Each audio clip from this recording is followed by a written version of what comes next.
হরেক রকম স্বপ্ন, চিত্র বৈচিত্র্য নিয়ে আমাদের এই সোনার বাংলাদেশ। এতে আছে কৃষক, শ্রমিক, জেলে, তাঁতি, আরও অনেক পেশার মানুষ। আজ আমি আপনাদের নিয়ে যাব কৃষক বন্ধুর মাঠে, যেখানে ফসল ফলে আর সেই ফসল দ্বারা বাংলাদেশের সকল মানুষের রিজিক জোটে। আমরা অপেক্ষায় থাকি, দেশে যদি ফসল ভালো না হয় তাহলে আমাদের মাথা গরম হয়ে যায়। এ কারণে বিদেশ থেকে আমদানি করে চাউল এনে খেয়ে আমাদের জীবন বাঁচবে না।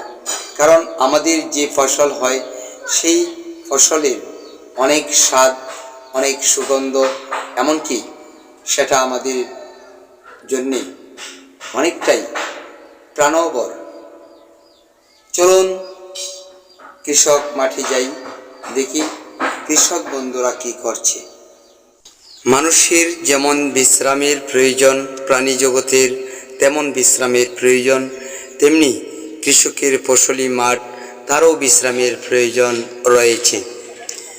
আমন কাটার পরই তীব্র শীতে জবুতবু মানুষের একটি প্রান্তিক লক্ষ্য হলো বোরো চাষ। শুষ্ক কররৌদ্রের তাপে ফেটে চৌচির ফসলের মাঠ খানিক বিশ্রাম নিতে না নিতেই ফলনে নিষ্ক্রিয় থাকার পরপরই শুরু হয় জমির মালিকদের উদ্যোগ। দেশের মানুষের ভাতের চাহিদা মেটানোর লক্ষ্যে এবং নিজেদের গুদামঘর খাদ্যে স্বনির্ভর রাখার উদ্যোগে মাতোয়ারা কৃষক কখন জমিতে পানি দেবে, হাল চাষ করবে এবং বোরো রোপণ করবে সে নিয়ে তারা। কদিন পূর্বেও যে সকল জমির ফসলহীন বিরান ভূমি ছিল, তাহা আজ কৃষকের হাতের ছোঁয়ার পরশে হয়ে উঠেছে আগামী সম্ভাবনা। গ্রামের মানুষ কৃষি নিয়ে যাদের জীবন চর্চা, আগামী বেঁচে থাকার সংকল্প, তাদের আর ভাবনা কিসের? আকাশ ছোঁয়া স্বপ্ন তাদের জমিতে ফুটে ওঠা ফসলের মাঝেই কৌতুকের ঝিলিক ফোটায়। সরবে গর্বে ভরে ওঠে মন, ফসল ভালো হলে তাদের আনন্দে মন প্রাণ ভরে ওঠে।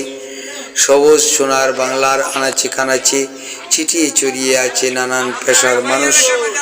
সেই মানুষগুলি নিয়েই আমাদের এই সোনার বাংলাদেশ, যে বাংলাদেশে কিছুদিন পূর্বেও ছিল কাঁচা বাড়ি, কাঁচা ঘর, সেখানে আজ পাকা দালান উঠেছে। দেশে বিদেশে ছড়িয়ে আছে কৃষকদের সন্তান আয় রোজগারের জন্যে। সেই আয় রোজগার দিয়েই আজ দেশের স্বনির্ভরতা, দেশের উন্নয়ন দিক।